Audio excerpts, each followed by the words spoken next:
നിന്നോളം മറ്റൊരാളെ ഞാൻ ഇത്രമേൽ സ്നേഹിച്ചിട്ടുണ്ടോ എന്ന് എനിക്കറിയില്ല. നിനക്കായി ഞാൻ മാറ്റിവെച്ച സമയമത്രയും മറ്റൊന്നിനും ഞാൻ നൽകിയിട്ടില്ല. നിന്റെ ഓർമ്മകൾ പേറിയതുപോലെ മറ്റൊന്നിനെയും ഞാൻ എന്നിൽ സൂക്ഷിച്ചിട്ടില്ല. നിന്റെ ആഗ്രഹങ്ങൾക്കൊത്ത് നീ ഇഷ്ടപ്പെടുന്ന തരത്തിൽ ഞാൻ മാറിയത് നിനക്ക് വേണ്ടി മാത്രമായിരുന്നു. നിനക്കായി ഒഴുകിയ കണ്ണീരിനോളം വലുതായി ഒരു ദുഃഖവും ഞാൻ അനുഭവിച്ചിട്ടില്ല. എന്നിട്ടും എനിക്ക് നിന്നെ വിട്ടുപോകാനായിരുന്നു വിധി. പാതി മനസ്സോടെ ഞാൻ നടന്നു നീങ്ങുമ്പോഴും നിന്റെ ഒരു വിളിക്കായി എത്ര വട്ടം ഞാൻ കാത്തിരുന്നു. പിന്നെയും ഞാൻ ജീവിച്ചു നിന്റെ ഓർമ്മകളുമായി.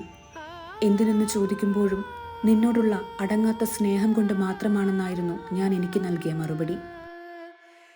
അതെ, നന്നായി കള്ളം പറയാനും സ്വയം വഞ്ചിക്കാനും ഞാൻ പഠിച്ചിരിക്കുന്നു. എല്ലാം നിനക്ക് വേണ്ടി.